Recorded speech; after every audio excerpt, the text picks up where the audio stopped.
My name. Oh, I'll try again. Where I was unaudible there, I believe. So apologies about that. I'll start again. Welcome, everybody.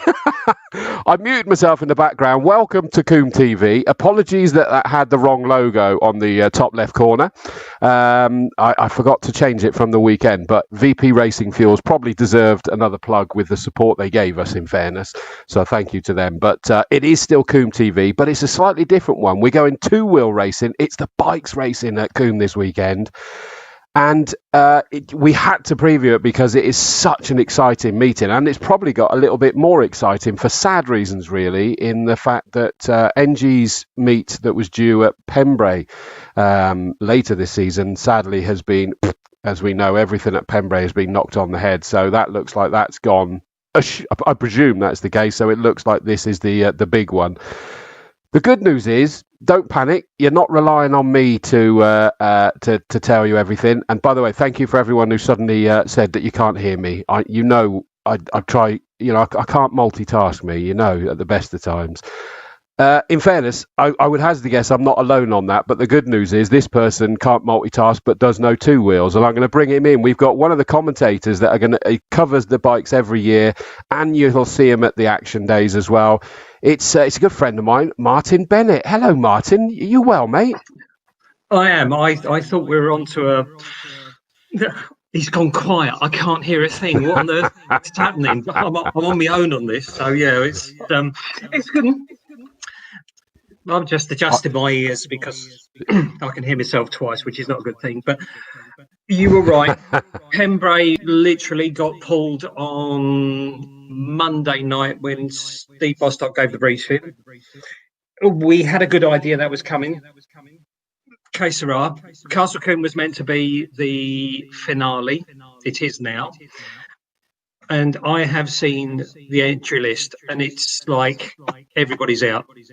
Everybody is out. But probably a couple of secrets that we didn't want to. We'll go with it. Well, I mean, I guess that's out of the difficult situation is a kind of a positive coming for it, and it's not the way we'd want it to be. But let's be honest, this year nothing's gone to plan, has it, for anybody? I've been holding my breath since Monday, and I'll probably be holding it again until I actually get in the circuit. It's that tight. Well, I've done 2 meetings this year total. Really? And 2 action days, which were great. That should keep Tom happy. They were very, very good. We did the practice day at Cadwell. Again, everybody behaved themselves, done exactly as they were told, which is very strange for motorcycle racers. They never do as they're told. But it's facts. You had the thing. We done the one with Rob Jones, and everybody was coming in on that one. And I thought this is going to go down the pan very quickly, but they were very good. The entry though for this is astounding. Now, going back on what I've just seen, don't speak to him, by the way.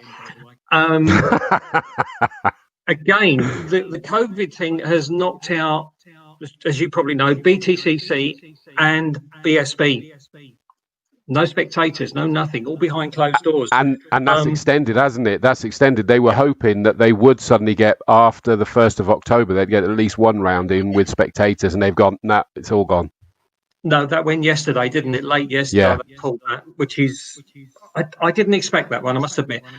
So, the upside is we can still allow spectators in.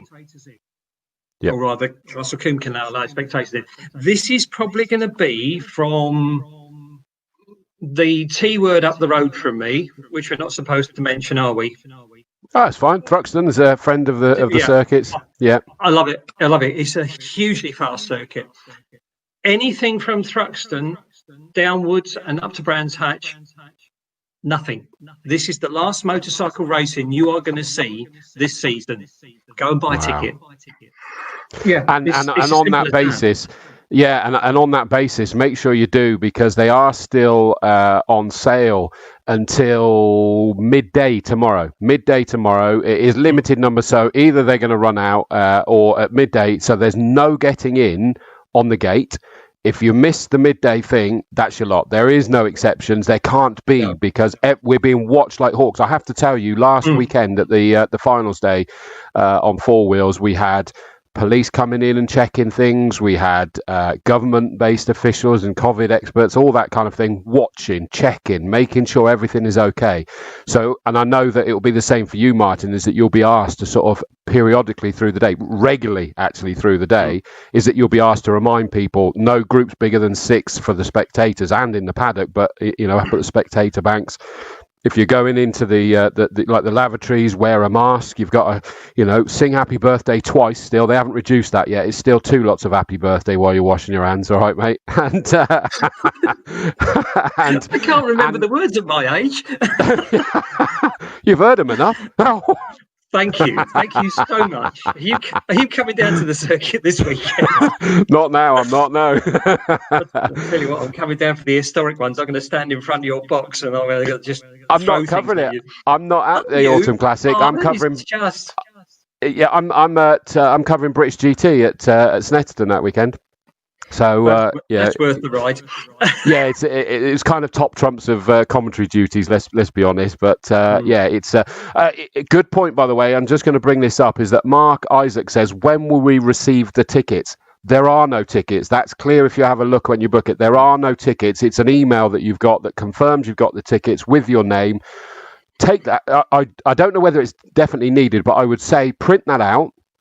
Or there might be something electronic that comes between now and then, but at the very least, your booking confirmation, print it out, take it with you, and because of course it's just the quarry entry that you're all going in for spectators, and your name will be on the list. And as the bouncers say, if your name's not down, you're not coming in. It's as simple as that. But have it there. So there are no tickets for simple reasons. Is that if you imagine that piece of paper swapping hands repeatedly, it's just not allowed. It's not allowed anywhere in the country. If they're doing them, they're not supposed to be. I can assure you, it's supposed to be all paperless. And I mean, I suppose because you're in the old paddock commentary box, is that right? Yeah, the nice part of the circuit, as I call it.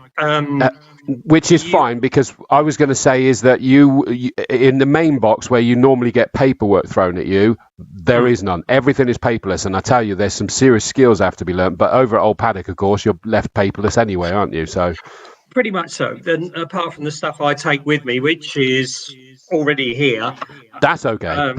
And I've been pouring through it this last night and going, really? Oh, him as well. Oh, what's he doing? It's a real mix. Now, we know that the King of Combe for the Rodney Gooch Trophy is the focus. That's the main run. But it is over 3 legs. It's not a one shot. I've seen on the entry list at least Dan Cooper. Now that's going to put the bookies well to bed, because that is odds-on favourite. Oh, really? Yeah, absolutely. The battles he's had with Josh Day, who is defending his Tri-Options championship, so he's not going to be here. So we're going to be looking for somebody else to chase the big BMW, which he runs in Superstock. So this is where we are with that one. But across the board, you've seen the programme, haven't you? Yes. It's enormous. We've got full grids pretty much everywhere, which we expected, but not with this, with whatever it is that's coming in and knocking us out. Because I don't want to be rude about it, I'll get thrown out. It's absolutely done it. But these guys are crawling out the woodwork everywhere to race down at Combe because they love it. Good. I mean, and that, It's ironic, isn't it? I mean, it just makes it even more exciting than it would normally be. Explain to me then, and I want to forgive my ignorance on this, Martin. And I know you're saying it not from the racer's perspective, and some of you watching may actually jump in with comments about this. Incidentally, on that point, by the way, James Pope says, "Is it your website?" I've just put up the link for the tickets. In as a comment, so you should all see it there. And yes, it's the car, well, not mine, because I'm not Castle Combe Circuit, I'm freelance like Martin, but it is the Castle Combe Circuit where you buy the tickets, and I've put links in the comments, so you should see it. Mike Cotton, is it still just Quarry? As far as I'm aware, the answer is yes. I've just put a question in to make sure. As far as I'm aware, it is just there, which worked brilliantly on the weekend, apparently, and everybody was really well behaved. So please continue that. But Martin, sorry, my question is that what is it? Because you've said it to me a couple of times now when we've chatted building up to tonight's show, is that there is a draw to Castle Combe.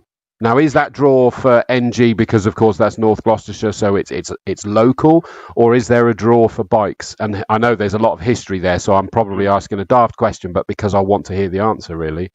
No, it's never a daft question. The draw for us, if you say I still count myself, despite freelance, as you do for Combe, I'm NG. It's as simple as that. It's a fantastic club. I've worked for it for I've forgotten how many years, but it's not as many as some people. It is the circuit. It's the way it's set out. It is quick. There are no straights, as we know. Everything is bent. Yes. as I've found out on my push bike.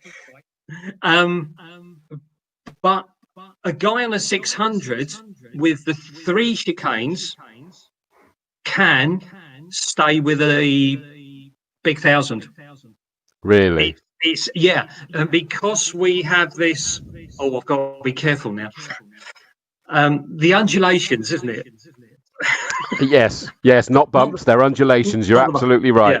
Yeah, not the bump that took the Sierra Cosworth off its wheels many years ago when I was doing number 3 and it headed towards us.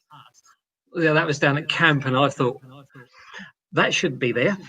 As it went along pit wall. We know that Honda come down pre-Isle of Man because of the nature of the circuit. Mm-hmm. This is what the guys like. Everybody stands a chance.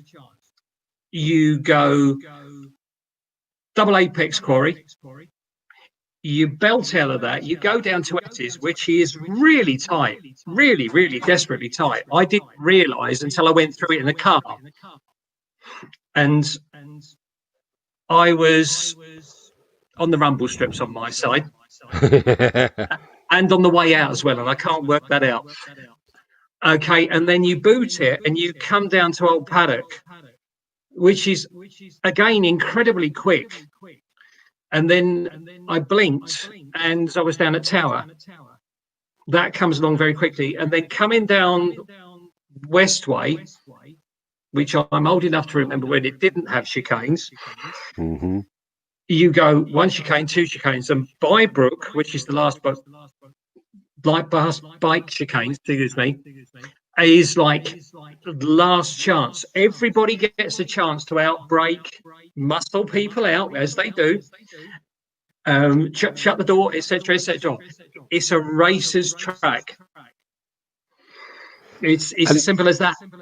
And that's what I love about the bikes. I know when I host like the racing school and things like that at Combe, which on the 4 wheels, is that we talk to people about the history of the circuit and we talk about the layout of the circuit, including the changes with S's and Bobbies, and then we show them that sort of like grey bit on the circuit map, i.e. Bybrook, where it's got the extra bit of tarmac, and we say the point being is we had to slow the cars down, and that's obviously what I'm talking about because they're there to drive cars at the time. And I say, but that bit there is that we suddenly realised that fine.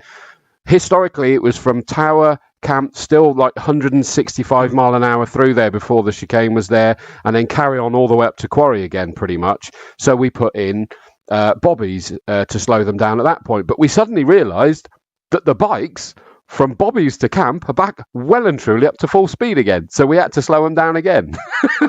You've seen every Top Gear, whatever program. Let's take a GSXR 1000, etc., and race it against the Lamborghini. Over the first 800 yards, all you're seeing is back tyre. These things accelerate too quickly. It's frightening, absolutely frightening. So the acceleration from Bobby's to down to camp without Bybrook, they'll be up with you if they go into a tank slapper. They'll be in your window. Exactly, and that's the key point. And I mean, it's a real brave circuit, isn't it? Because of the lack of runoff and things like that. There's no gravel. There's no massive amounts of runoff, especially camp onto the start-finish straight as a prime example. Old Paddock, of course, S's is there. And it's the bikes that I always remember that, apologies, I don't know the name, and it's probably just as well, I guess, in reality, is that it was a biker came out of quarry, bang, all the way down, and then put their head down on the tank, and then raised their head too late into Old Paddock, and it was too late. Bang, straight into the barrier. There's nothing they could do because it's quick, but they looked up just that little bit too late. So that was one of the main catalysts for S's going in there between Quarry and Old Paddock. I mean, it's just the speed is incredible, but those two things, yes, they slow them down, but as you're explaining there, is it adds an awful lot to it. You say it slows them down. I disagree with you. We've had a couple of instances, say last year. This is not putting people on the spot. One of the SV650s, Dan Harris, came into Quarry, complete brake fade, gone. 120 miles an hour on a 650. Straight on, into the barriers. Walked away, thank goodness. So that's only on a 650 converted road bike. Okay, so if you come up there, if you're Dan Cooper or say Mark Compton with a 1200 Panigale, you're coming in at a vast rate of knots. You've got to be brave, you've got to be precise, and you've got to be completely mad.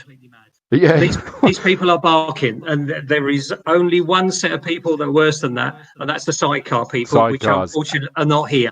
You young man, need to go in a sidecar. No. If you go, I will. I've already been in one. Have you really? Yeah, I did a Scottish motorcycle show many years ago, and they put me in a GSXR 1100. Right, these are the big unlimited Formula Ones. Wow. Now I sort of said on the first day, yeah, I've always wanted to go in one of these, and are thinking I've got nothing here. They turned up on the Sunday with a set of leathers, a crash helmet, and there we go. Thank you.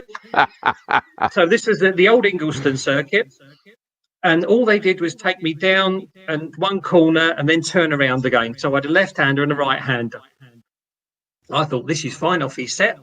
There I am, kneeling on this tea tray. And then he put the brakes on. The next thing I saw was me diving over the front and holding on like this and looking at the tarmac. And then the driver looked at me, and we sort of stopped very quickly. And he said, "Are you okay?" I said, "Yeah, I've got this now." You can't see a thing. You learn pretty quickly, I can imagine. Yeah. You cannot see a thing because of the engine vibration and what have you. You have to go on what the rider is doing. You listen to the engine pitch. I kid you not. There we go. She's alive. Yeah, they are. They are completely mad, but they are brilliant drivers. Oh, brilliant drivers. Absolutely brilliant. You carry on. I've got to turn a light on because I can't see what I'm doing. That's fine. What I'll do then is I'll just quickly, because I know Rob D on YouTube said, will programs be on sale or only downloads? It's only downloads because, again, we can't have paper changing hands. And I'm just about to put the link in for people that want the digital timetable. And congratulations to everybody for putting this together, because it's a blooming good piece as well. I've got to say what they've done. Really, really impressive. By the way, while I remember, I'm going to jump back a bit because there was our very own Rob Jones said, evening all, just home from a very busy bike track day at the circuit today and back tomorrow. Then on spanners for Aaron Ridewood for the race weekend. He's gutted. He's not on a bike racing this weekend for the first time in like ever. I think I'm right, and Rob will probably come back on me. I think he was due to take out Rich Llewellyn's Ducati, which came a cropper at Cadwell, and that beautiful bike, I mean, it is gorgeous. Just all of a sudden somebody said, oh look, there's a fire, and it was the bike. Oh yeah, you said, didn't you? Yeah. And fortunately, where he come down, the gas, petrol, whatever you want to call it, was coming out of the tank, but it was going all over the grass. So Rob Jones Rich Llewellyn has made a permanent mark at Cadwell on Mr. Palmer's grass, but it saved the bike. That's the thing, it saved the bike, yeah, because it was going away from it. If it had been on flat ground, it would have whooshed up, it would have gone. Of course. This was a nut and bolt from the ground upwards at the beginning of the year to race in the Formula Pro Stock 2. So I think that's where Rob was going to go. That's a shame. So it saved it from total destruction, but didn't save it enough for Rob. But I mean, he's still going to be there. He's going to be sparring. But I know that he was gutted. We were hoping to get him on the show here tonight, even just briefly. But he said, as you heard, he's just got back. And Emma Strawford said the same. Just got back from the bike track day, and I hope everybody enjoyed that. If you're watching now from there, and then he's got to do some work, and then he's back there again tomorrow. So it's a shame. And there you go. Rob Jones says, yes, chaps, I was offered a ride on the Luigi 999 in the Formula Pro Stocks. That's the one you're talking about? That's the one. It was lovely. Absolutely gorgeous.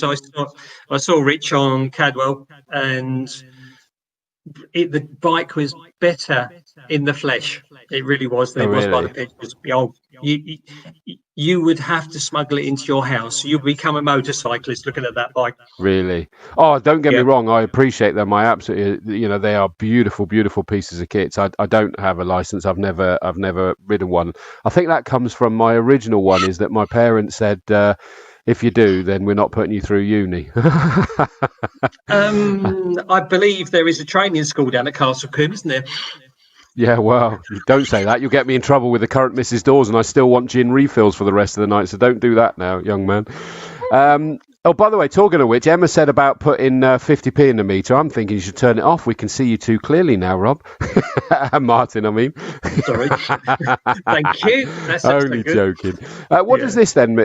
Emma's actually said Luigi was here. That's presumably the bike that you're saying that was flambéed. That's... Unless Rich Llewellyn has come in, because obviously we're getting people coming in and saying hello, etc. So I would imagine there's a lot of reprobates out there looking. I'm waiting for the names to come up. It's part and parcel. I mean, if the bike that was the one there, that Rob saying that he was offered the ride on Luigi 999. Okay, that'd be interesting. Could be politics to play. Who knows yet? What was and apologies, this may be now taking you away from a structured sort of feed through everything, but I thought this was an intriguing story that you touched on with me. And I love this, actually. Do you know what? I knew I shouldn't have said it. Denise Lambon says, should have gone for bikes, not education. I know, but Denise, it now means that now I've got the education and I run my own businesses, I can now go and get my my bike license, and I can go and afford to go and buy whatever bikes I want. But I think it was my mum just had a nervousness about it, because it's true to say, is it not, Martin, in fairness, is that you could be the best bike rider out there. And I know on the roads, I mean now, but you are vulnerable to idiot four-wheel drivers.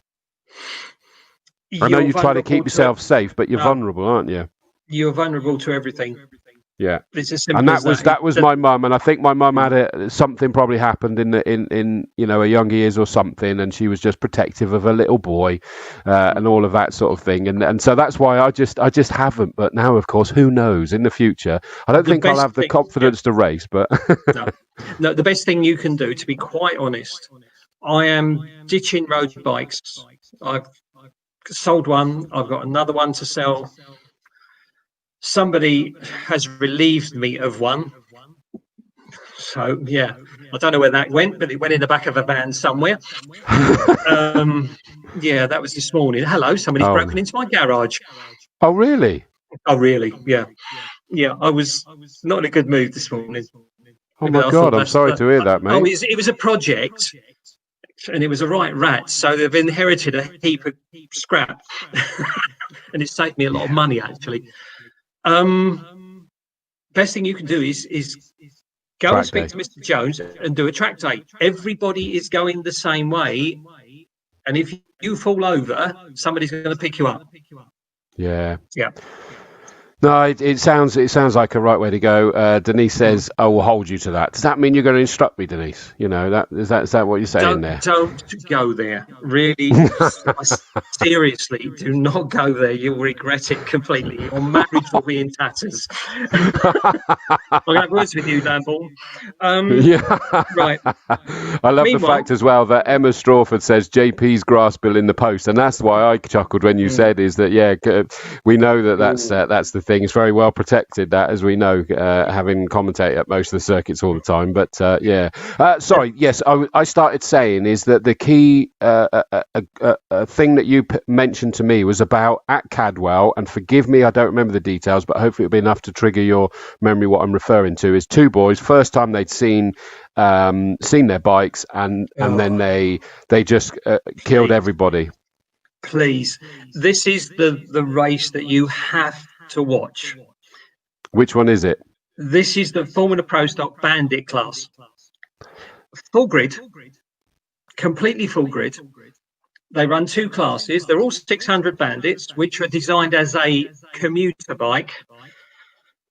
You have never seen anything like it. Everybody that watches wants to have a go, and that included the Mr. Bridewell from last year. Evidently, his eyes were lighting up. Yeah, but obviously, excuse me, Mr. Bridewell's gear bought. Show us the back. Show us the back as well, mate. There we go. This is one for. Is that it? Nice. 46. Yeah, TB46, Thomas George Bridewell. These guys race these things, I hate to say it, like they stole them. One and two in the championship. It has been down to the last race, probably last three seasons. Harley Preble, James McCarty, best of mates. They knock lumps out of each other. And we're waiting for them not to become friends. We thought it was going to happen at Donington. They've been bashing handlebars and all sorts of bits and pieces. As soon as they came off the track, thumbs up, pat on the back, etc. Yeah, they will help each other out superbly. If somebody's bike is not running, everybody will be there. It's a brilliant formula. But now here's an opening for you later on. They have a senior formula for over 50s. Oh, easy, Tiger. I'm only 43. Give you time to get your license and get a couple of track days. Yeah. They're on the grid, I suppose, with something like 36 to 40 riders. 18 of them are senior riders, and they're not slow.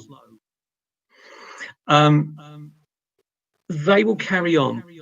At Cadwell, Harley hadn't been out on his bike since, oh gosh, when did we finish up? Alton Park, October. No track days, no nothing. James hadn't even seen his bike until the day, because it was the Suzuki Bandit Challenge bike, which you get for winning the series, which was held by Classic Suzuki. So he didn't see it until Cadwell Park. Jeez. Oh, look, I remember that. Yeah. So they set 1 and 2 in qualifying, and then promptly went out and carried on where they left off last year. It's crackers. They are absolutely crackers. That's pure natural talent, isn't it? It is natural talent. It's natural talent, and we worked. What sort of age are they? What sort of age are they, Martin? Thank you, mate.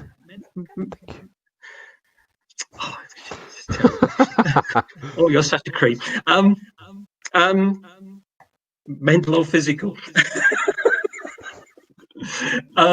They've got to be knocking on around about mid-30s. I apologise to both of them if I've got that wrong. They're family people. They've both got kids, etc., etc. Mental age. You'd be lucky if you're pushing 10. Yeah. I mean, from the sounds of it, then is that circumstances difference. They could have possibly gone good places in bike racing, but life and funds and whatever else gets in the way half the time. It's a story for everybody, isn't it? Everybody's got to work. Most of the guys that are out there, I would say pretty 99.9%, have to go to work on the Monday. Simple as that. And they are not in the motorcycle trade. A lot of them, they're brickies, chippies, plumbers, you name it, they do it. Delivery drivers, lorry drivers, etc. It runs right the way across the board. These people do it for fun, but my God, they do it seriously. It's serious fun. You see the the intrigue and lies that happen. Oh, what's that package that's just been delivered? Oh, it's nothing. Invoices get hid and pushed away. Oh, it was only 25 quid off eBay. People will do anything to go racing. Absolutely anything to go racing. And these guys are like, they just feel as if they've been caged this year. Normally, we should have had. This should have been the 7th meeting of the season. This is only our 2nd meeting. I just want to get out there and just do what we do. The same as you. And it is a motorcycle family. Probably the same as your formulas down at Combe. Because you know probably most of the saloons, the Prebles, etc., etc. And in Formula Ford, they keep coming around again, absolutely, etc., etc. This is the same for us, except we've got something in about 12 classes. So my head keeps turning over. But they're family, and when something bad comes off, it really hurts us as well. We know that there are people in the paddock listening to our every breath, going, "Oh, so and so numbers come off," and we know who they are. We know the families. So yeah, it does get very personal. This. No, and that's the thing. Is it's a double-edged sword. Is that it's great, but it suddenly means that everything gets a whole lot more personal, doesn't it? I mean, at NG Road Racing, you guys, like you say, is that like us on the four wheels with the saloons, with the Formula Fords, with the hot hatches, with the GTs, and with you guys are that same sort of family going to different circuits. So it is exactly that same thing, and I love it. We bring the circus. It's as it used to be when back in the BRSCT days for you. The circus would come to Combe. But now you've got your core formulas, so you can say, right, we'll do this. We bring everything. We bring the whole 9 yards, as you've seen. And which sometimes happens on the four wheels, because, for example, in, I think it's October 24th, we've got an additional meet that's Classic Sports Car Club, and there's nothing Combe. It's all Classic Sports Car Club. So we have it, and it does that. But I don't know. It's like an additional element, though, of course, is that, we feel an affinity with you guys. It's North Gloucestershire. You're just up the road, for goodness sake. I will use the analogy as I like it, American and Australian analogies. This is home field advantage. This is our home track. This is nearest. Everybody likes it. I haven't heard somebody say, I don't like this track. People don't like Cadwell, they don't like Brands Hatch, they don't like Snets.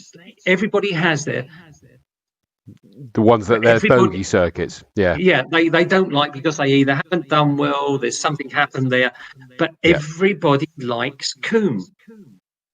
And I don't know whether it's just there's a force field over the top of it. I think we are sort of like being drawn in. I think Howard's got has got an influence on us. As soon as we walk through the gate, you are going to like this track. Yeah, Rodney. Rodney's a massive part in that connection, isn't he? With even now he's sadly no longer with us. He was the Mr. Two Wheels, wasn't he? I had the pleasure of working with Rodney when I was trying to wheedle my way into the commentary team, and I was apprenticeship down at number 3, and Rodney would come up, and every time it would be precise. It would just be, I need you to go and speak to him. I need you to talk to that. I need you to talk to that. Poof, gone. Off he go. Off on the scooter. He'd be out of it. Yeah. And you go, right, that's nice. There was no fluff in it and whatever. And he was just a lovely man to deal with, and an enthusiast as well. And as Emma says there, rightly say, with her dad, Howard, and as I've always said, Howard's my hero. He built on my doorstep. I grew up in Yate, just down the road. Originally, I live in Swindon these days, but he loved it. He knew that there was a lot of history there. Rodney was an ex-racer, of course, himself, and quite a handy racer from what I hear as well. Yep. So. And the two of them together became an almighty force, and absolutely both Howard and Rodney will be watching over that one, and it's it's going to be very special. Just quickly picking up on some of the comments, Chris Mason, obviously from the Med Centre, said, Rob, is the old Fowler scooter still about at Combe? You could enter on that, so Rob could enter on that potentially. Yeah, that would be good. One for you, Martin, is that Chris Oliver says Helen Oliver said she looks forward to a G&T over the weekend, Mr. B. As long as she's fine, I don't mind. Yeah. And then Andy Fox to me, need ice and slice for the gin, Chris. I've got the ice, but not the slice, mate. But I've certainly got my gin. As everybody who's ever watched any of these Combe TV shows will know, I've got to have my gin and tonic to keep me going. That's what I love. Emma, obviously. Have you looked over the shoulder? I have, mate. I'm trying to ignore it, mate. I'm trying to ignore it. That's why the current Mrs. Dawes is still bringing me additional gins, because she knows it'll be tempting me. Emma says Rodney is definitely watching you all. Bikes were his first love. There's no question about that. Yeah. Bless him. And I've got a huge affinity as well with the both Howard and Rodney, because when I joined the commentary team 9 years ago.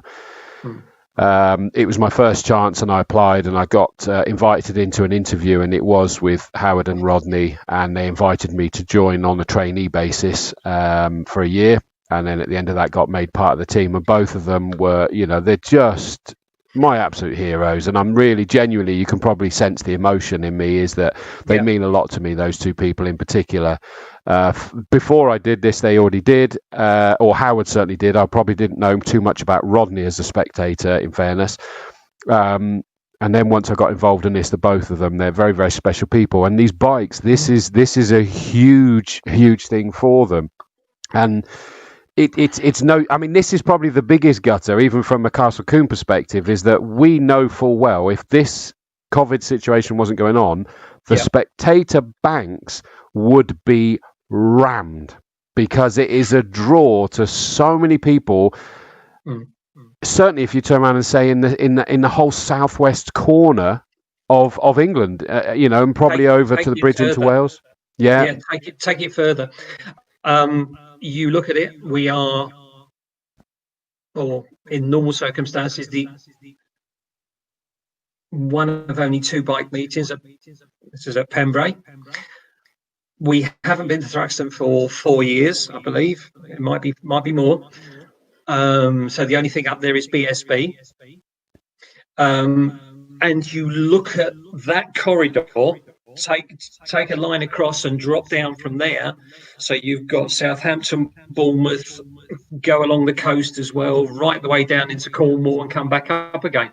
This is the only thing. And we go back to what I said in the beginning. If you can get a ticket and you can get here this weekend, this is the only live bike racing you're going to see this year. And you absolutely, and you need to do it. And again, I'm just going to put up, if you go to castlecombecircuit.co.uk, I've got the web address there, but the easiest thing is just go to events, what's racing, and then you have this event, and it will then tell you how to book tickets. But we're on Thursday night now. 12 midday tomorrow, Friday. That's it. And there is no contact. Can I please, I missed it. Can I please have a ticket? This is out of the circuit's hands. We've got government departments on the circuit's case all the time. You've got all sorts going on. That means it is out of their control. You need to get those tickets by midday. Sadly, no under 17s are allowed. And again, this whole thing about the kids, and I don't know. And there's no point blaming the circuit, because they're just going, that doesn't make sense. But they don't have a choice. They don't have a choice. We are being controlled by a number of people in places where we don't go to. And you're right that it's a number. It is a number of people, because you got, what's it, the DCMS or whatever it is. I can't remember the acronym even. You've got local government. You've got the sporting bodies. You've got all sorts of things. And it is, please. And I know it's frustrating for everyone, but everybody's doing everything they can. The biggest thing is the meeting's on. That kudos to the circuit, kudos to everybody at NG that it's happening. It looks absolutely stacked with the races, with the all you riders that are going to be there. I can't wait. I mean, as it stands at the moment, I'm not going down there, although I do have a very rare weekend off of commentating, which I don't tend to have normally. But at the moment, I'm trying to work out how brave I am as to whether I'll make. Look, how much trouble can you get in? How much more trouble can you? I live in trouble. We do. Right. Let me give you a lead into that. Right. Okay. This is going to be worth the trouble. Excuse me. I'm going to have to put the scene. Right. Phoenix Open. This is the King of Combe. Yeah. Okay. Time qualifying on Saturday will be something, I reckon, around about 9:30, 10 o'clock in the morning. I have got former 250 GP wildcard Nick Sampson, BMW 1000. He's from my neck of the woods. You were saying they're stupidly quick, those BMWs, didn't you? Was that what you were telling me about?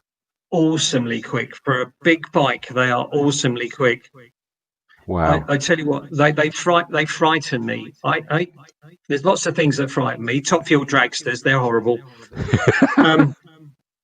Bike, that is, not car. Okay, so we've got him at the top of the list. Coming down, AFB Motorcycles, Chris Pope, R1 Yamaha. Come down a bit further. Bit of a wild card, Jodie Fieldhouse on a Moto 2 bike. Really? Don't expect it to be up the front, but it'll be bouncing around somewhere. Daniel Kift, he's a known quantity. Honda CBR. Dan Cooper is out there as well. Max Simmons, another BMW. In the wet at Cadwell, he was awesome. And that's a new bike to him. That's the IMS 600 champion from last year. Dave McKay, True Heroes Racing. He is riding one of the GSXR 1000 OMG bikes from last year that was in BSB.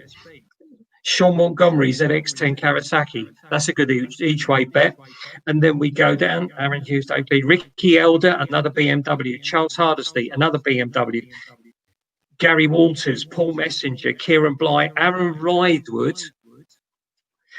He's back out on his 600 and wants to go well. Simple as that. Mark Compton, a 1200 Panigale, and you just go on like that. And I'm looking down the list, and I've got 39 bikes for that Open. So pick out of all that lot who you want. They're all going to be chasing Dan Cooper. Now, I've just looked a little bit closer. Dan Cooper is down on the CBR 600. He's not on his regular BMW. Because that was, in my mind, I was there thinking Dan's got to be the favourite for that, but that changes the picture a bit. The apple cart has just lost 2 wheels and is upside down in the kitchen over there. Because if he hasn't got that BMW out there, he's going to have to ride the wheels off that thing. As good a rider as he is, he's on horsepower deficit with all those other people, and they'll be looking down the list. They'll be going, "Oh, thank you, God." Yeah, but go back to what you were saying earlier. The beauty of Combe, especially with S's and Bobbies and Bybrook, is that it suddenly throws it open. It's not a pure horsepower circuit. I mean, that said, you still go right from camp up to quarry. I know Rob turned around and said you haven't lived until you've gone 160 through Folly and stuff like that. And I get that. I can imagine. I mean, it just blows my mind. So there is a chunk of it. And this is what I love about Castle Combe, both 2 and 4, is that you'll always get strengths and weaknesses at different parts of the circuits. And let's throw the other point. We're not just talking horsepower. Surely we're talking riders and how big their kahunas are of what they can do where. Oh, absolutely. A bike has got a handle around Combe because of the undulations. Again, it's good. You've got to know exactly where to put a bike. That Essex chicane is tight. You can't even straight line a push bike through there. And I've tried, and Rob Jones has. That is really tight. Which one's that? Essex. Okay. Yeah. See, I was imagining that Bobby's was going to be harder because the if you will the second apex, the middle apex, that's in quite a dip, isn't it? Oh, there is nothing about this place. I didn't realise the start line was downhill until I rode up it on the bicycle. Yeah. and you look at that and you think about it and you put it into the brain and you go, you're coming out of camp, you've got your foot on the floor or absolutely wide open, and all of a sudden you start to pick up speed and you go, that's going to push you out towards pit wall because you start to go faster. It's only about 5 degrees. But the bad news is that's shown you how far back down the starting grid you were to talk about it being sloping that far back, mate. No, I was going the other way. Oh, all right then. I'll let you off. I'll let you off. Well, listen, what's this? Jamie JVC. Hello, mate. It's good to hear you. And thank you for getting involved because I know you've put a few comments. And please, everybody, comment, questions, everything. AFB, local to me, awesome rider. Right. First of all, apologies for my ignorance. Who's AFB? Mr. Forbes Buckingham, Andy Forbes Buckingham. He runs Chris Pope, who has been a staple rider for us, number 11. I tell you what, I have never seen a bloke drive a 7.5 tonner the same way he does a bike. Really? Oh, absolutely. Chris will love us for that. He is not a little bloke. Right. But he gives absolutely 125% on that thing.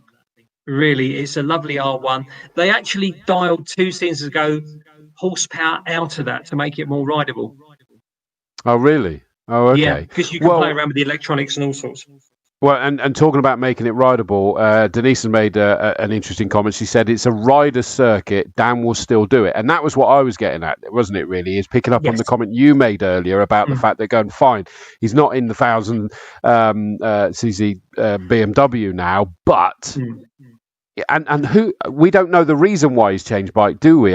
You've not sort of suggested you're aware. Well, whether it's a case of with this condensed BSB season, because I believe they're at Brands Hatch not next weekend, the weekend afterwards. The last thing he wants to do is have some misdemeanor at Combe, whether it be mechanical or otherwise, and all of a sudden find because they're doing 3 races per meeting.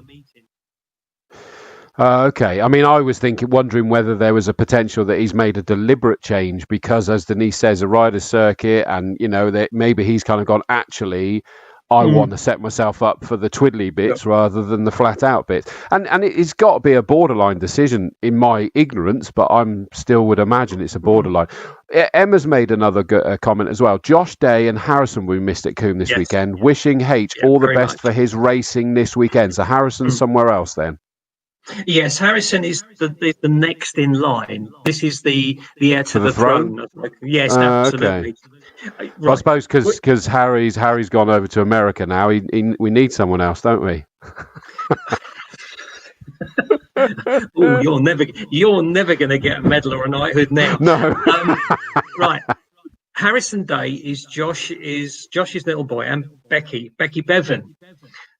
And if you go back a bit further on, Phil Bevan, her dad, was multiple champion, and up until last year or the year before, was still holding lap records with NG.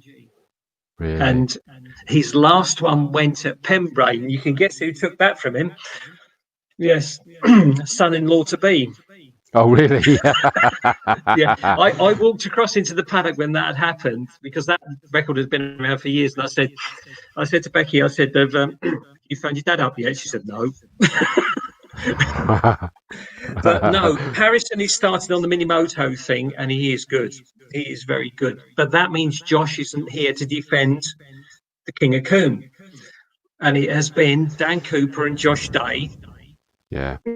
Swords at Dawn, etc., etc. Absolutely on it, and Josh has won it for the last couple of years. I tell you how desperate he got for Cooper. Those BMWs, if they're running in Superstock, they will have all sorts of electronics on them. You can't do this, you can't do that, you can't do the other. It won't wheelie. It's not going to spin, etc., etc. You know, it's because it, as the name says, it's stock. So it comes as BMW, so you have all the safety measures in there so that you can protect your rider on the road. They dialed all that out in the last race to try and stick with Josh on his R1 Yamaha. So they took all the traction control, they took all the ABSs and all everything out of it. It's like ripping hold of the box in the car and going, right, that's it, we've just got a pure bike now. So the 600 might be a good move. Well, and that's why I wonder whether there's more at play in that he's made a strategic decision. I mean, at the end of the day, the beauty is that this is what we want, is that you and I and anyone else sat here kind of second guessing and coming up with those stories. That's and even if they're not true, that's yours and my job, is to create the pretend stories or whatever else, isn't it? You know, it's and you know, something like this doesn't need it. It's just so exciting. Just quickly coming back to the comments a second, and then you can carry on through. I'm just going to put up is that I'm going to put this because she's one of our mighty Orange Army ladies, Pippa Gore. Hi Pippa, you're back at Donington this weekend, so that's the classic sports car club that's there from my memory, which actually includes Nathan Nichols from our Hot Hatches. He'll be racing there as well, so have a great weekend. Dancing Marshall she is for me. She's always dancing when I see her down in the pit lane, bless her. And it's so good to see you. She's venturing out and going to a few other places as well as Combe this year, bless you. So keep up the great work. We love you, Orange Army. You are our absolute heroes. Yeah, ours are as well. We have a following round every circuit. A lot of our guys do us on a regular basis. I'll give a shout out to Bill and Dorinda Earl everywhere, and they do BSB. Oh wow! They will follow a motorcycle, basically like a dog will follow a bunch of sausages. These marshals go everywhere, and you know that they're there in all sorts of weather. So yeah, it's hats off, really hats off. Without them, we don't do this. Yeah, absolutely right, and that's the beauty of it. Just put up a question. Rod D says, "I have a Saturday ticket only. Will I get to see all the classes at least once?" Absolutely. Yeah, absolutely. If you turn up, you will see them in time qualifying. From 9 o'clock-ish onwards, we'll go through hopefully lunch break, and then we'll go through every single class, and you'll get the bonus on the Saturday of having the newcomers. Okay, so there's actually something on Saturday you don't get on Sunday. Is that what you mean? No, the newcomers class runs at the end of all the racing. We give everybody that has a red jacket or hasn't raced in a certain class, I think it's 3 years or something like that. I stand to be corrected. Somebody probably will do on Friday. We give them their own race, because normally these guys will be mid-pack or something like that. So it gives them the opportunities to have their race, which is the worst race to commentate on. Oh, really? Because they're all wearing red novice Yeah, yeah, jacket. yeah. Well, I mean, I have to sort of like doff my cap to you is that it's a very different discipline to commentate on the bikes. Now, I've done it twice, and I have to say, if I had the opportunity, I would also do it a lot more. So, hopefully one day, Martin, you and I'll get to sort of co-commentate together, because I loved every second of it. Because unlike some car races, I don't think I'm saying anything untoward now or unknown, is that they may be fairly somber, fairly set in their ways and everything. Bikes, I don't think there's ever a bike race that settles into a pattern. It's like it's back and forth, it's back and forth. In fact, when I talk about some of the best formula of racing, is that I refer to them as being like four-wheel bike racing. So in other words, I'm putting the bike racing up on an absolute pedestal. It was amazing. However, the challenge, and where have I done? I've done Alton Park, I've done Donington Park. I'm sure I've done possibly one more. I can't remember where. But of course, there's not as much real estate for us to pick out the differences between who's who. So it becomes a lot more challenging, isn't it? It's always a challenge. Every single circuit has its faults. Donington, the view is marginal. I haven't done Silverstone for a long time. Cadwell's not bad, apart from the fact you lose them into the woodland section, and then you have to guess who's going to come in. I don't mean real estate of the circuits. I mean the real estate of a bike compared to a car. I put a lot of effort in. Anybody who sees me is that they'll see my commentary box as a bomb site, frankly, with so much notes and all sorts of things, including I will take the time to study photographs and go around the paddock if I can, which is a lot harder to do this year, of course.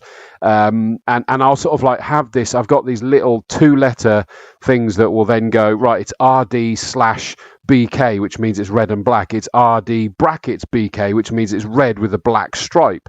All these things that I will then have a note of everything, and I'm then able to transpose that onto grids so that I'm able to instantly go, bang, that means that means that. And it's all about the prep. Everyone asks me what's the most important thing with commentating, and it's the prep. It's you don't just rock up and do it. If you do, you'll come unstuck. Now, there lies my respect for you guys, is that there's a lot less physical real estate on a bike than there is on a car. It's the same as, I mean, don't get me wrong, I've done it because I used to go travel around Europe doing the live world feeds of the like the karting, the European and world karting events. That's a similar concept where there's a lot less to be able to distinguish. But and I think I probably answered my own question, is that when I did those, I was like, I don't know how to do this, but you kind of just do. You find your own way around it. Yeah, but I couldn't. I don't know if you're the same, Martin. Is that I couldn't tell you how I did. You just kind of you do. You find your own way into this, and you have probably got at least half a dozen people in NG Race Control that are applauding you at the moment, because numbers for these guys is essential, because although we've got transponders, they're still watching numbers. And when somebody's putting a number on the belly pan underneath the bike, which can only be seen when you're going around a right-hander at 45 degrees, never mind down the start-finish straight, or they're on top of the tail fairing, so they're curved, you've got to sort of go, who's that? And Russell's, who's number one with us, has got massive recognition of numbers. He leaves me absolutely dead. We do have a go at some of the riders, but this is why I'll be down there tomorrow to doing the prep, do my paddle. Yeah, going around and seeing who's doing what have you. We get familiarity because we have all our classes at the same time at every race meeting. It's when you get the local riders coming in who we haven't seen for ages. Exactly right. And then going back to where this came from, in case anyone lost track of why the hell I was talking about this, is that then throw them with all their red novice jackets on, then you got an almighty, because of course you're trying to pick up overalls, helmet and bike to give yourself a fighting chance to know who's who. Pick up a comment. Rob Jones says Aaron Ridewood will be up the front. Now he's saying that because he's on the spanners for him from memory, but is that in the Phoenix Open King of Combe? And the IMS 600 as well. Yes, he will. Yes, he will. He will be chasing very hard. He done a partial season of BSB in the Axe I Murderers thought class. I Sorry, recognised the name. The Super Sport 600. That was one that was commented by Jamie Whittam ages ago, and it is stuck like glue. When you're all out there, it's a Formula Ford class. That gives you a clue. Right. Except there's 40 of them. Awesome. I know it is. It is like watching lunatics being let out of a cage. That's the best way I can put it. It really is. You know that it's going to be very, very tight. But the thing is, now it's moved up into the stock thou class. So you've got a bigger bunch of people just as close and just as fast. Yeah. I can remember last year watching at Thruxton on the television, around the back of Thruxton where you've got church, etc. The boys on the stock thous were spinning their tyres up in top, the smoke coming off of them. Really? And I'm like, these people are proper stupid. These are the people that are going to aspire to be the Tommy Bridewells, the Christian Iddens, etc., and the Irwins, God help us. They're all looking for BSB, and then they're looking a little bit further as well, just in case they can get that. I dare say it's almost a golden ticket to move up to World Superbike or otherwise. Just to sort of, I'm going to bring this question up because this is a good one, because now we get into the nuts and bolts, which I think we probably need to do, because I'm conscious we've been going for an hour, and bless you guys. Thank you for sticking with us, and I hope you are enjoying it. And thank you, Rob D, because I know you've come with a few comments and says, good preview. Thanks, guys. Thank you for that. Can spectators access results in real time via social media or any website? Now, I know with the cars we use TSL. What do you guys have? If you go to the NG site, we will have online timing, so you can get the results from that. Cool. We don't do, obviously, TSL is some with others, but we have our own Sorry, system. I was referring to that as an example. That's what we're used to. That's fine. It's not a problem. So NG will have their own online, because you'll see people with their phones out going like this. Where's my rider? As they're scrolling down to the bottom. Yes, there is. Plus the fact we will throw it out at the end of a race as much as possible what the results are. Okay, well, I'm going to. Let me just put this up to full screen. Is that we've got the NG, so NG Road Racing. .org, ngroadracing.org. Now, do you know where I would go from here? Or am I putting you too much on the spot here? You are putting me a bit on the spot. I would say go to news or downloads or something of that nature. Or maybe to the actual event. Let me just. Or the best thing to go into is the Book of Face. Just quickly looking at this a second. That's the entries. That's more for riders, etc. Yeah, I thought it would be. So where did you go? Sorry. I go to Facebook. My bet. Oh, okay. Yeah. I won't do that because that's fine. It was only I was trying. But either way is that have a look, and I'm sure Martin will kind of update people on the comms, and I think that's probably a cracking thing to do, isn't it? With the situation as it is, it's a very valid question, and we'll push that out as much as possible for people that want to keep up to date with what's going on. That's fine, and thanks for that, Martin. Obviously, Rob says for that one, so thank you, and we'll let you know. Quick answer to this one. John Node says, sorry if I missed this earlier in the show. Are you live on YouTube this weekend? Last weekend was an amazing show. First comment is thank you very much for saying that. Myself and Kevin from Bristol Sound have been working so hard on the live feeds. The sad news is no for this one. I'm not part of that, and it's me that's been sort of producing and broadcasting that side, and Kevin on the physical technical side with the cameras and everything. we're not doing that. Who knows in the future? Just at the moment, that isn't the case. The comms teams, all sorted. I think we briefly flirted with the idea of me hiding in a cubbyhole somewhere and sort of like being a sort of almost a host style person, but it's like, look, do you know what? Let's not over egg the pudding, for goodness sake. Let's just get this thing on the way. Spectators are allowed in and all of that sort of stuff. I want to pick up this because I don't know who she's referring to. Emma Strawford says, "Go Chubber." Aaron Ridewood. Oh, is it? Chubber, they call it Chubber racing. I'm not going there. It will turn ugly. I'll dig you out, mate. It's fine. Let's move on. Thank you, Denise says. Well done, guys. Good chat. Thank you, Denise. Bless you. That's so nice of you to say. Right. On that basis, then, let's go through, with a degree of structure. I mean, I could sit here talking all night to you, my friend. It's wonderful, and especially looking forward to such amazing. And again, emphasize, all of you, hopefully, you're now feeling the excitement for this weekend. 2 days worth of bike meets. If you just want to go for one, that's fine. You can also get the 2-day tickets as well. But midday tomorrow, they stop being on sale. That's it. They're gone and you won't get an opportunity. There's nothing on the gates. Everything is so locked down at the moment. But the circuit, and they're going to be making a loss. Let's not kid ourselves. With the amount of stuff they've got to do to make this work, they are making a loss on doing it. But it's like, no, they went... Drivers and riders was the first priority. Now we've managed to sort of do it. We did a test on the weekend. It worked. Everybody's well behaved. We will still need everybody that's there to be well behaved and respect all the rules. Otherwise, just so you know, it's not out of the question. If people are not adhering to what they're supposed to do, they could stop the event there and then.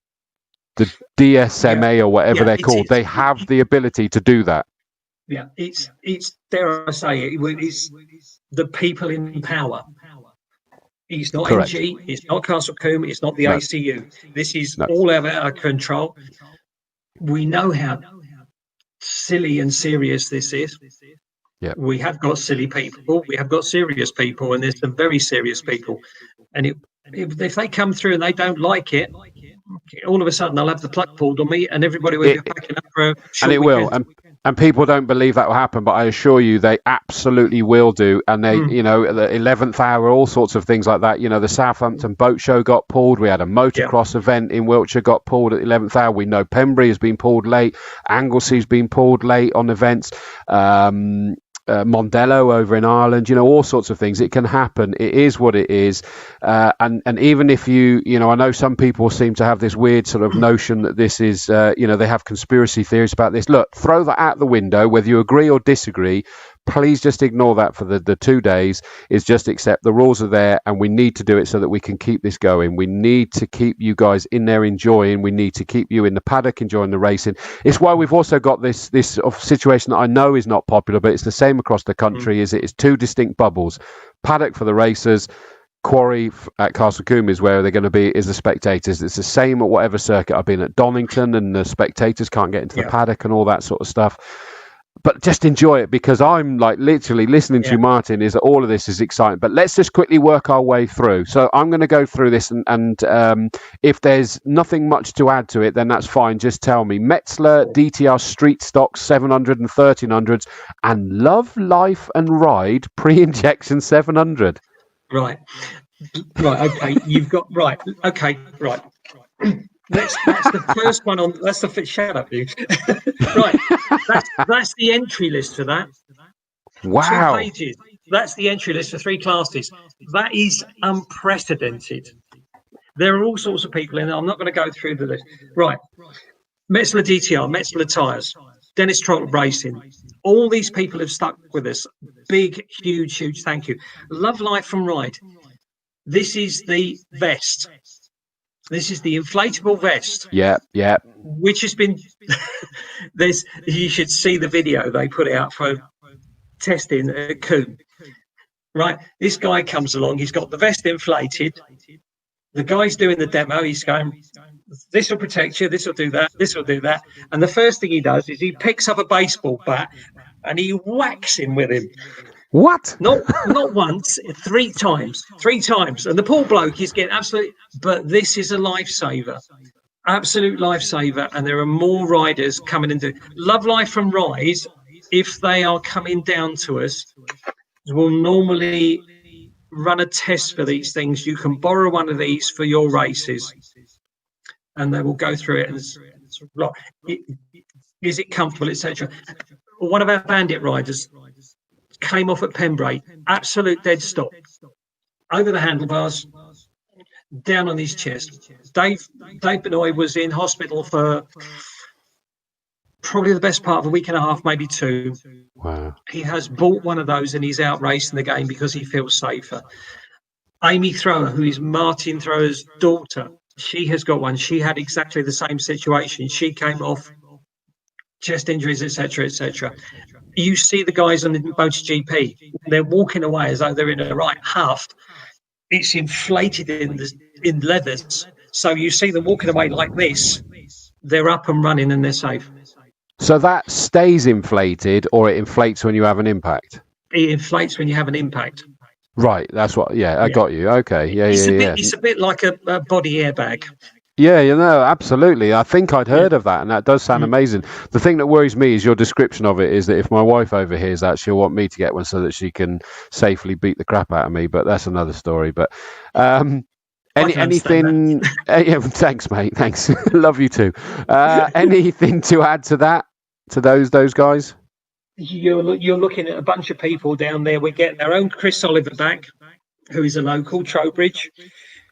He was a front runner in Newcomer Series last year and also in the 1300 Street Stop, his first outing of the year. Where are we down here? Sean Wynn. I'm surprised we haven't heard from Winner tonight. Out in his R6, he's in the 700 class. Simon Bastable, who had a perfect 3 out of 3 races at Cadwell, leading the championship. There we go. Mr. Jones knows all about the Love Life and Ride stuff.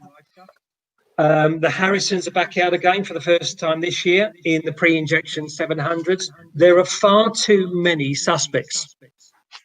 It is stacked. It is really stacked. Yeah. And you go to the next race in the program, Mini Twins and Open 500. I have not seen a list of mini twins like this for years. There is almost, I think, 30 plus bikes on that grid. And there is also a little bit of a family story on this. Jake Detloff's out, Daniel Jackson's out, and where is he? Jamie Hackeborn's out. Now, there are 2 other Hackeborns that want to get into that race, which is Dad and Granddad. Really? Yes. Yeah. Ken Hackeborn has been battering my ears for the best part of 7 years. And I'm going, oh, for goodness sake, Ken, be quiet. It's never going to happen. We're going to have all 3 generations out on the track. I think they're down as reserves. Oh, really? That is so cool. That is so cool, though. Yeah, but the trouble is that the Jacksons and the Detloffs also came through the same village gate and escaped. It is. So is this NG's version of the Dunlops then, basically? Pretty much so, and worse. Yeah. If you want to see a guy, and I'm being nice to Elliot on this, right? Okay. If you want to see a guy on an SV650 and you think I can do that, even at your size, Elliot Peach. He's a big unit, is Elliot. Really? He said, yeah. He's probably sitting about 16 and a half, 17 stone. Loves his racing. Good man. And I have to be careful because he lives just up the road from me, but he's a good lad. Again, moving into the SV650s, there's a right mix in the 500s.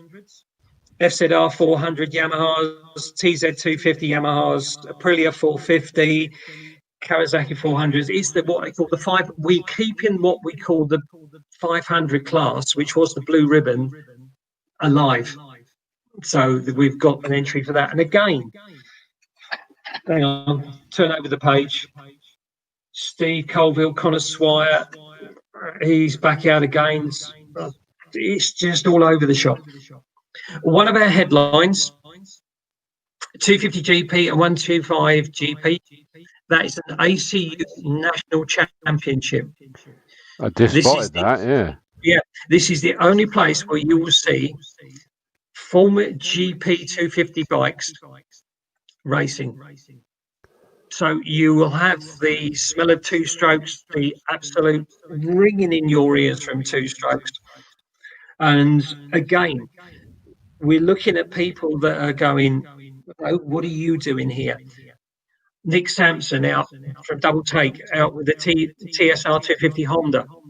Like I said, back in the day, probably about 7-8 years ago, maybe, what card at British GP. He was that good, along with his brother. Nick Williamson, Gary Vines, Simon Hunt, Phil Stead, Travis Vince, that's your local interest. Where else am I going? Lee Bamber, who scored good points up at Cadwell. Charlie Nesbitt, BSB rider, dropping down to ride a KTM 250. Cat amongst the pigeons, and an associate of Mr. Ridewood. And then right down the bottom, Gary Arden, TZ 250, one of the more senior guys, started racing at 62 on a 125 Honda about 2-3 years ago. Wow, fair play. Now he's got a TZ 250 Yamaha, and it goes under the name Brick Dust Racing because he was a brickie. I love it. White.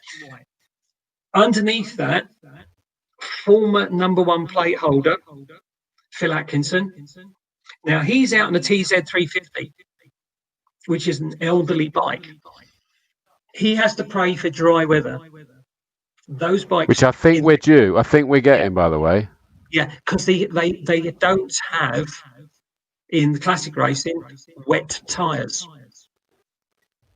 Because he missed Sunday at Cadwell because their 2 races are wet. I see. Okay. Yes. And then we've got the 125 Hondas as well. Gavin Mills, 125. He will be in amongst the 250s. He's found the fire again. Really? Yeah. Absolutely. Absolutely. Yeah. This is the thing. If you really want to see what these things are like, go and wait in the assembly area. When you let everybody out, all the 4-strokes go. All the people on the 250s and the 2-stroke 125s, they're all sitting there, blipping the throttle, and we're going, tracks open, guys, tracks open.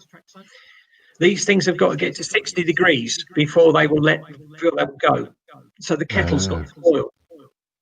So they're all sitting there watching the thermometer and basically filling the air, and their carbon footprint goes way down.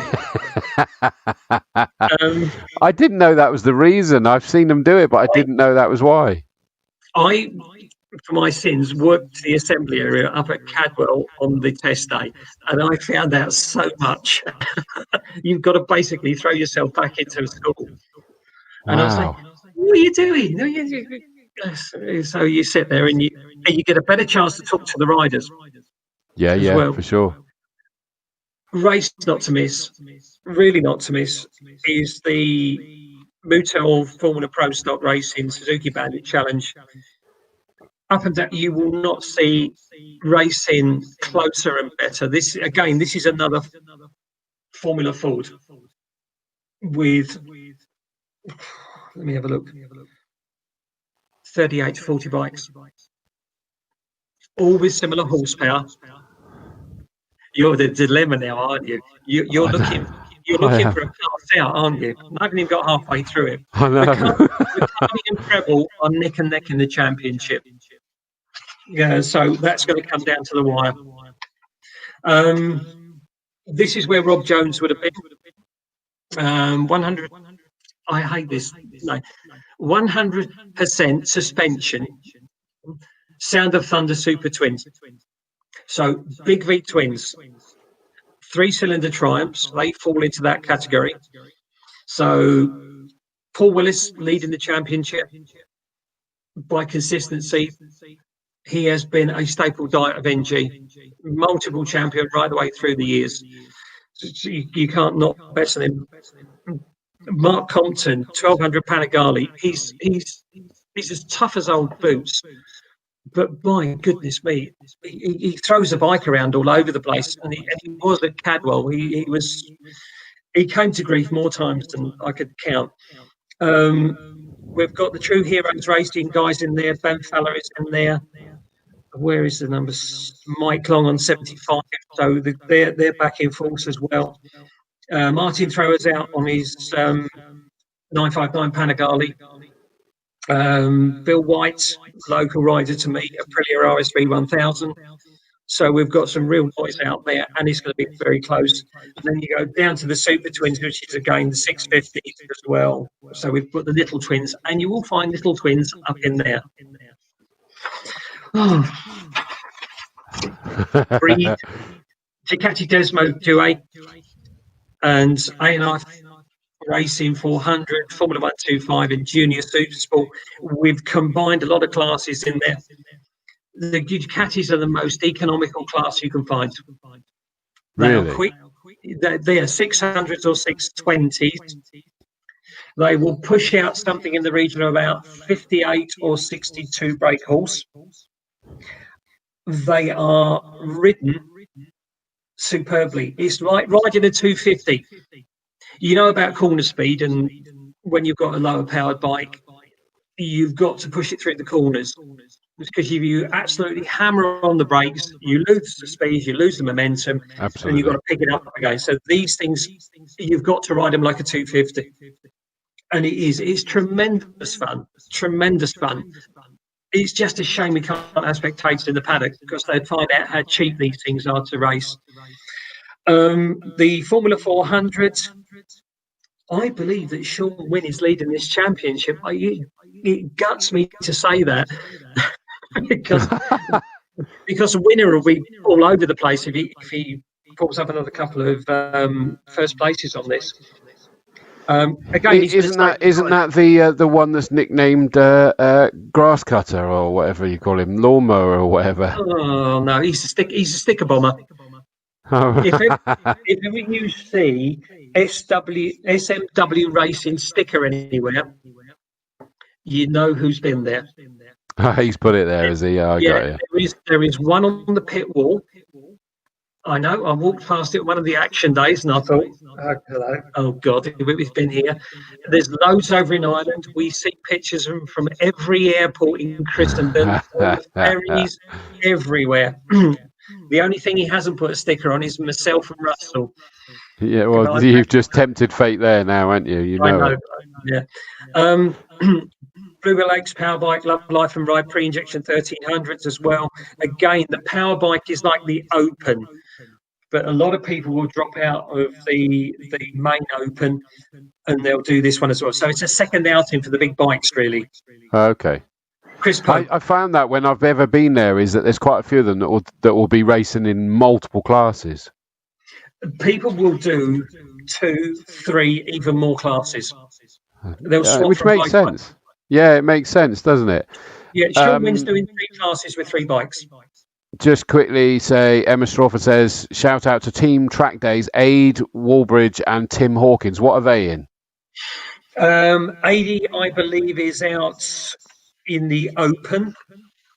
Tim Hawkins, I think he's out in the twin class. I haven't. Let us know, Em. If you know Em, you can let us know. Andy Fox, we hope you are up there with your coffees and donuts. If not this time, then soon, mate. Good luck to Chris Oliver this weekend. Yep. Russell Gardner says, I've got one. A sticker. I'm assuming that's a Win sticker. I don't want to ask where. No, where have you been sticker bombed, Russell? That's the problem. Where have you been sticker bombed, mate? Yeah, is it like a tattoo on the, below the belt level? And Emma Strawford also says there's one at the S's for Jare too, Martin Bennett. That's right. Yes, that is the worst thing I've ever commentated on. Absolutely, that brings it back. I'm suspecting. Let's. Yeah. Jed Thomas, I'll go through it. I've had my breath. Okay. There was a big one at the S's. First lap, I can't remember who came off his bike, high-sided him, broke the high jump record there, went up in the air so high. The rider came down on his hands, both wrists, but the bike, instead of sliding, had pancaked. So the first 10 riders got round it. The rest that were piling through the chicane had no sight. So all of a sudden, they're presented with this big BMW sitting in the middle of the track. There, so many people hit it, and then we looked over, and of course, I'm first hand on this, and I'm seeing people going everywhere. And that's unfortunately where we lost Jared Thomas, who was a stalwart of this club. I think I recall that we followed you with a car meet, not, probably like the weekend after, and that had happened. And in fairness, Emma's just said, sorry, mate. It's one of those ones you've got to remember because it shouldn't be forgotten. But your reaction says enough there, mate. And it's still in our memories, mate. Still in our memories. Yeah. Let's sort of like cheer it back up again. Russell Gardner says, "Don't ask where his sticker is." We're going to second guess now, Russell. We know. We know. I'm not going to second guess. I'm going to find out. And Lewis Reese says, "Martin Bennett, is your hairdresser on furlough?" I think he's doing it just to wind me up that I don't need a blooming hairdresser anymore. That's all it is. Mr. Lewis Reese, unfortunately, is at the circuit because I've seen all the bikes camped up there on Facebook. He's managed to escape from Wales. I think it was one of the only places that wasn't locked down. Right, you see, this is what it does. You see, this is the game. Reese, you are now in my gun sights for the rest of the meeting, as you well know. And at Cadwell, you were so slow, I could have beaten you on my push bike. Goodness me, the guns are drawn by the sounds of it. This is the good thing about it. You see, we love our riders, we love our racing family, but the banter that goes on. It's how it should be. How it should be. It really does. Let me give you. Let's go back to the plot. Go away, Reese. I'm a 600, the 600 class. Anybody's game. Dan Cooper's out in it. Aaron Ridewood's out in it. BSB riders. Okay. Kieran Bly, Daniel Nels, a good rider. Anthony White, very quick rider on his day. Simon Bastable, again, another big bloke that knows how to ride a bike very, very quickly. Who else is down there? Adam Gross, Jonathan Stenning, one day on a 650 Triumph, Tristan. Let's go around there, turn the page over. This is going to be an administrative nightmare. There are probably 10 riders in that field that have a odds-on chance for a podium. Simple as that. But they're all going to be looking at the sort of purpley pinky bike of number 20, Mr. Cooper. If you want to go back to a bit of sensible riding, if there is such a thing. There isn't, no. No, there isn't. No,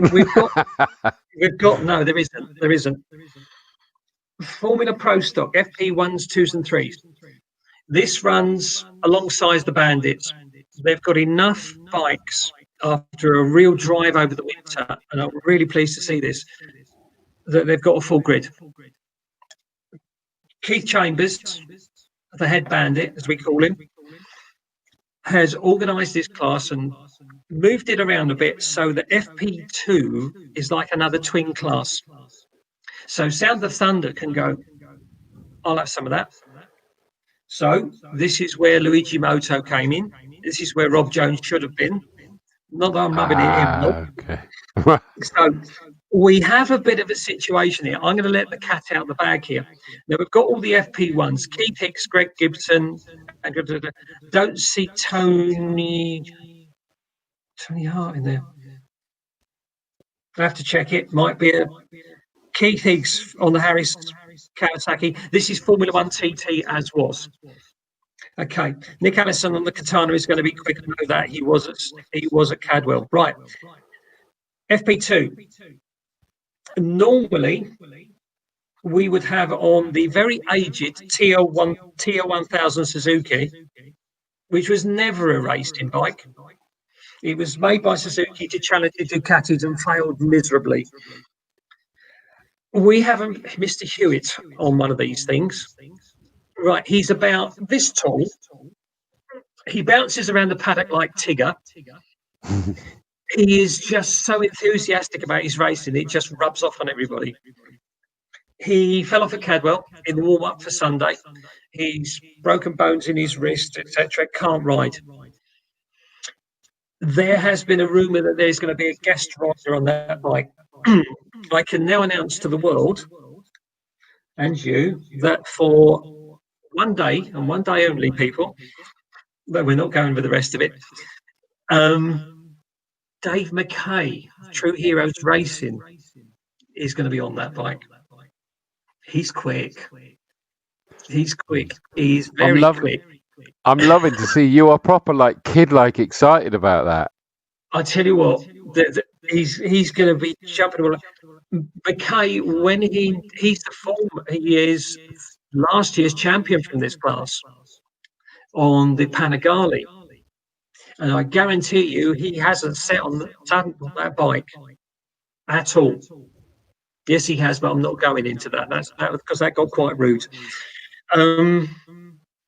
Andrew Howe's back out. He's Nigel Manning Morton, SP1. Nick Williamson, who I believe is leading that part of the championship, he's out. These are bikes that have been given a second chance. I love that, Russell. Thank you. I was waiting for that one. He's LTM. It's a brilliant class, and it will keep us on our toes. It really will. Mini Twins, Protect Income, Open Mini Twins newcomers. That's race 11. That's for all the guys that we hope will stick with NG and make their way up the ranks, like Chris Oliver did. He was an orange jacket, very quick. Rob Jones has got some very nice words about him. His wife hasn't got some very nice words about him at some stage. But if he started earlier, who knows? But he's a working guy, ran the garage, got 3 children, and a wife that likes horses. One of which spat off for it and broke her leg in so many places. It was horrible. Oh God! But we've got quality, absolute quality, and numbers this weekend. I can't emphasise to people. I was going to add to it, mate, is that quality, numbers, and I would also throw in there so many subplots. It's like a blooming soap opera going on here that it's just wonderful. There's like so many stories that are going to evolve over the course of the weekend that I think you're going to be like a kid. I can almost see you in the commentary box now. You and Russell are going to be like a kid in the sweet shop. No, and I haven't stopped. I've stopped drinking. Yeah. Stopped drinking. How do you do that?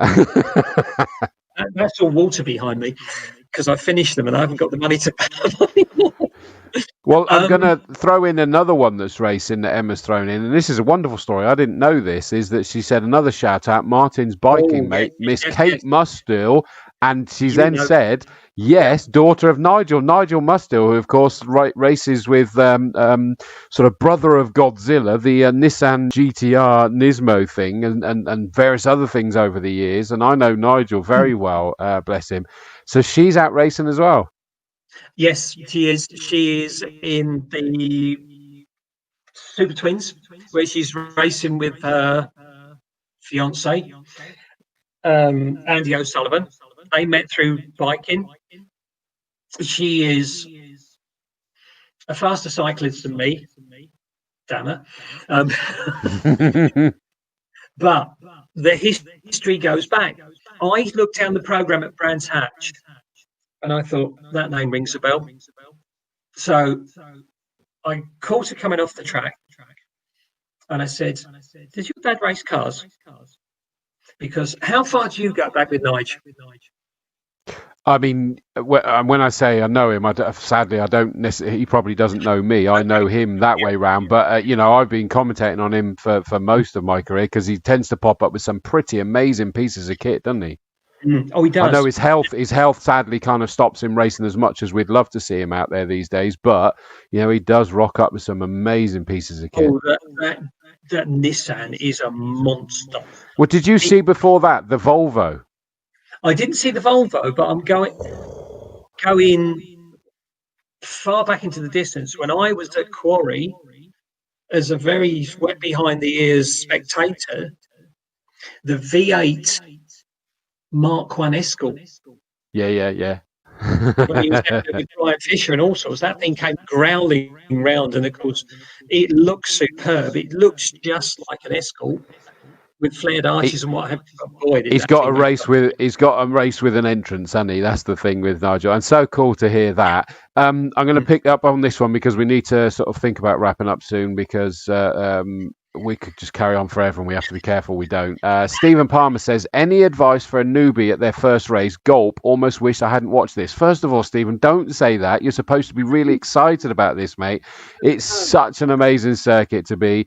I mean, I don't suppose we're in a particularly great position to give much advice, are we, really?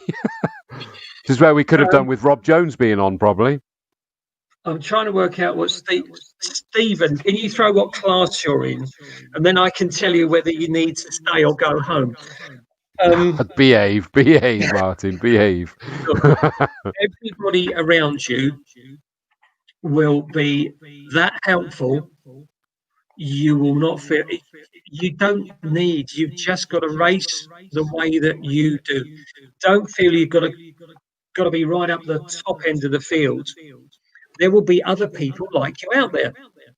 Simple as that. Pre-injection 600. Yeah. That's quite easy. Take your prayer book, say a few of them, and just close your eyes. behave, will you? But Stephen, I'm going to back this one up. I am going to back this up, Stephen. Is that honestly, if you haven't found it already, is that just interact with everybody in the paddock, because they will be there. Not just technically, but as a rider, you're one of theirs. You're a brethren. That that's the way it will feel. And so do it. Just immerse yourself with everybody. You will love every second. But remember, and I think picking up what Martin's saying there is you're going to have your race. Yes. If you're a newbie, then for God's sake, don't be thinking about everybody else. And I don't race, but I know that is that go and do your race and enjoy the opportunity out there. You will get better. And in fact, whether it's Rob or any other instructor will turn around and say, you've got to increase and step yourself up at your pace. And I'm going to put this one, lovely comment from Russell. Just enjoy it, Stephen, and be glad you cannot hear the commentary. I'd agree with that. Yeah, absolutely. I agree with it entirely. When people turn to us and ask what we do at commentary, we say we talk excitable rubbish. Going back to that, you'll have your own qualifying session, Stephen. So you will find your patch. Okay, so the fast people will be at the front. Then you'll get the midsection, and then you'll get possibly where you may be. So everybody that's faster than you will be way down into Quarry. You will be with people of a similar standard and a similar speed. So don't think you're going to have somebody muscling through you at 1,000,000 miles an hour.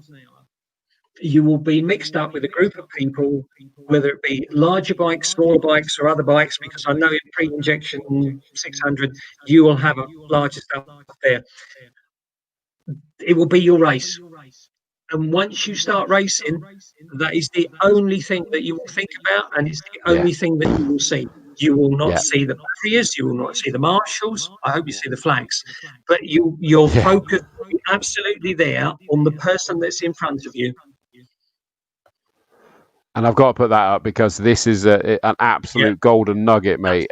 Without question, pop over and see him at the weekend, Stephen Palmer. Go and see Rob Jones. He is like the chief instructor for all the action days and track days and license gaining, all that sort of stuff. And he's just a lovely, lovely guy, Rob Jones. He's not just hilarious and we're going to be doing, the plan is that we're going to do an after hours show with Rob. Honestly, there's a major appetite for that. And I need to make sure we can do over 18s only, because it would be brilliant. But above all of that, awesome guy, and he'll just make you feel better. Do it. It's going to be worth it.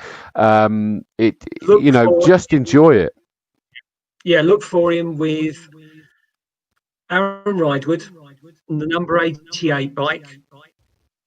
You can't miss it. It's just like a horrible rainbow. It's pink, it's yellow, it's silver, and all sorts of colours. But that's where you'll find him. And just be thankful that it's going to be different to the last time I saw Rob Jones. He was in his cycling get-up at Castle Combe, and that was not pretty. I'm sorry, Rob, but it wasn't, mate, you know. Listen, there are some people that cycle outdoors and take the slings and arrows of other people that won't come out of the gym. Yeah. Oh, all right. Leave it out. I like the spin bikes, mate. They're all good. They're fine by me. I do as well. They're good. They're good. I'm sorry, you've got to come out of that closet. Oh, yeah, absolutely. Chris Mason from the Med Centre. Good luck to all competitors this weekend. Medical Centre open from tomorrow through until Sunday. Have a great and safe weekend. Russell Gardner has actually summed up the commentary, actually, and this is what we need. This is what we put on our CV. Informed rubbish. That's basically what we talk about. And you're right, Russell. That's what we do. Chris Hayes says, this weekend will be the first one I've missed in the flesh in years. Good luck all. Why, Chris? Where are you, mate? Where are you? You can still get tickets. They're available until midday tomorrow. So jump onto the Castle Combe Circuit website. Go and get yourself some tickets. If you're away, then have a word. I'm only joking. But, you know, I understand that some people are going to miss it. And Emma Strawford's defending Rob, saying the lean, mean bicycling machine, Rob Jones. And I'll give him that. He was. But, you know, there's something about cycling shorts and, ferrets in the sack that just spring to mind. That's just not necessary. I don't need that stuff. I had a dinner to go home to and it ruined the whole thing for me. On that note, Martin, listen, it's been an absolute pleasure, my friend. Thank you so much for joining us and giving us the actual informed information for this weekend. It's going to be a beaut, isn't it? It's going to be awesome. We haven't got the parades. We haven't got the stars that we've had before, which is a shame. I won't be able to stand in the commentary box listening to the Honda 6 warming up from the other side of the circuit with headphones on and thinking that sounds like it's outside on the floor. We've had some cracking times, absolutely cracking times. Russell has the best place to be. He gets all the stars. I get the nice normal people, and I get to watch and see who is up at Quarry. And believe you me, I will try and say hello to everybody that's up there, because these are fans. These are proper fans, and they will stay pretty much until the end. Which, if you look at the programme, it's just action-packed all the way through. I can't emphasise any more that this is going to be an awesome meeting. And I've just got to add, because I have at last had the answer through to the question, for spectators or people considering being spectators, I'm actually being informed that it's Quarry round to Tower.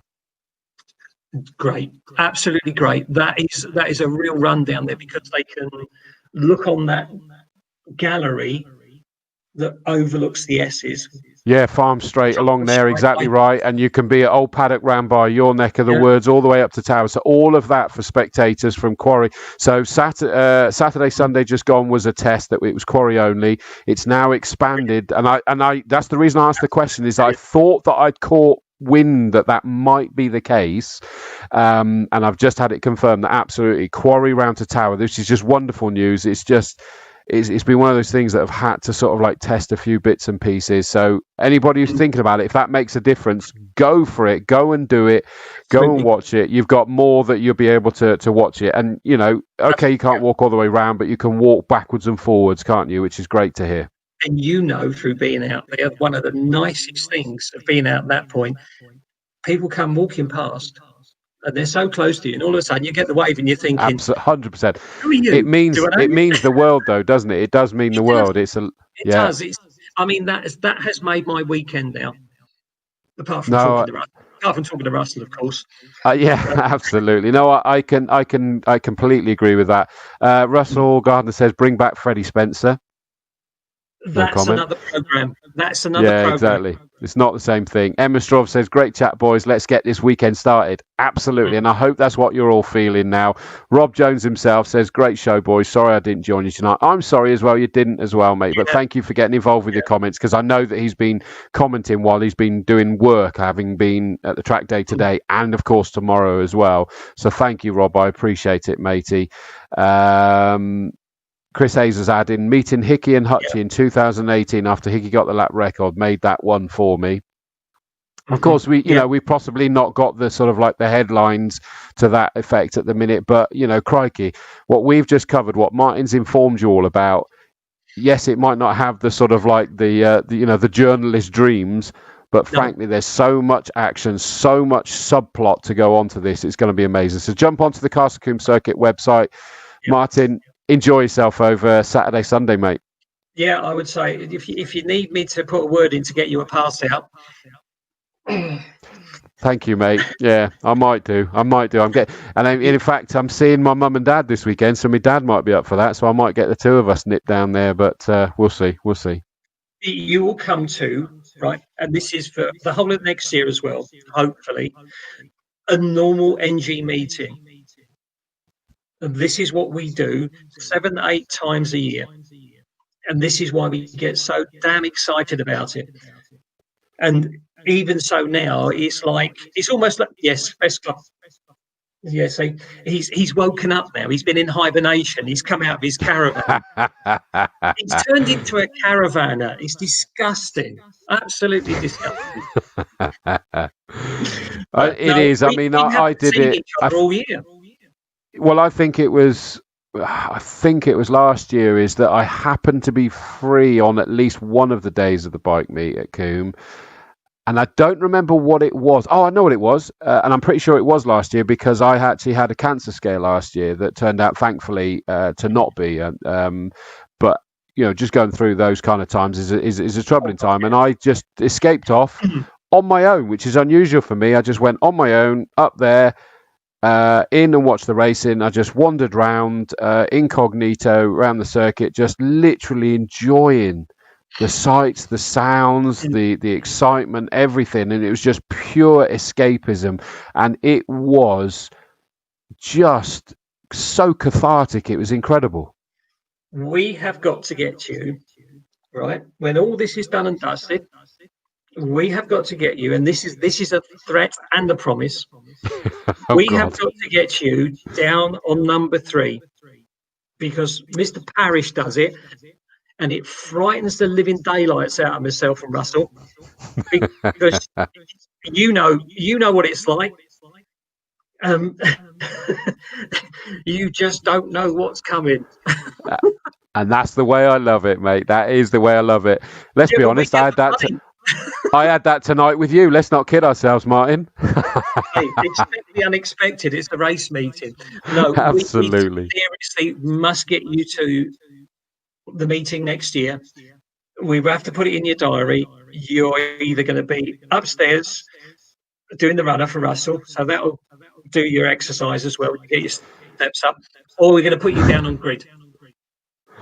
I love it, mate. And just 2 comments from Russell to finish off. And he used to be intense, so he's gone posh now. That's what we're saying. He's gone from tense to caravan. And he says we need professional to help. Now, I'm assuming he's picking up on what you're saying there rather than he needs professional help. I don't know. Sorry, Russell, if we've misunderstood that. Yeah, probably both. No. Listen, guys, I love you guys. You're amazing. Thank you so much, Martin. I'm sure all the viewers have enjoyed your input. And thank you, Russell, for jumping in with your comments as well, guys. Have a fantastic event. For all of you that are going, thoroughly enjoy it. We'll be back with Combe TV next Thursday. I'm going to be joined by at least Marcus Pye, possibly, I don't know who else. I haven't fully worked it out yet, to preview the Autumn Classic, which, of course, I mean, what a few weekends. We've just had finals weekend. We got the NG Bike Meet Saturday, Sunday this weekend, and then we got the Autumn Classic Saturday, Sunday the weekend after. Absolutely incredible. Stay tuned. If you're not sure, go to the Castle Combe Circuit Facebook pages and the YouTube channel. If you go onto YouTube and search for Castle Combe Circuit UK, and what you can do is get it to notify you when there's going to be new lives, new shows, all of that. It's probably easier doing that because it's on my media pages as well, but they're the easiest ones if you go to Castle Combe Circuit. After that's all finished, we'll still be having shows with guests, and Tom Davis will be back to join me. The Dawsey and Davis dilly shows, banter and all sorts going on. It's great fun, and as you've seen, guys, it's getting involved with all your comments is so good. But Martin, I hope you've enjoyed your first foray into Castle Combe TV. I know. I forgot that Tom that said, "Oh, we might drag you in this." You see, it disappeared off, and then. Why do you think I left it so late, mate? So you couldn't get out of it? I wouldn't for the sake of this meeting and Castle Combe, because we have got to put an exclamation mark on this season. Really have. I myself and Russell are so passionate about the fact that these guys are coming out. And they are just going to go absolutely flat out. There won't be any racers that come out of that circuit without a grin on their face. I kid you not. And the same for you guys, by the sounds of it. Martin, enjoy yourself, and thank you very much for joining us, mate. No problem. I'm going to put you back. Don't go anywhere. I'm just going to put you back there. So thank you very much, everybody, for joining us. I hope you've enjoyed Combe TV. It's nothing compared to what you're going to get this weekend. Russell, thank you for joining us, mate. You enjoy yourself in the commentary box and bring the entertainment for everybody that's going to be there. Don't forget, midday tomorrow, Friday, is when the tickets cease being sold. You can't get anything after that. So get yourself in there, get the tickets. It's from Quarry all the way around to Tower. We've just been informed. So get the tickets. The entertainment is going to be amazing. It's been a pleasure. Thank you so much for joining us. Keep yourself safe, and please, if you are going there, just stick to the rules. Whether you agree with them or not, stick to them. Otherwise, it all disappears. Stay safe and enjoy yourself. Good evening.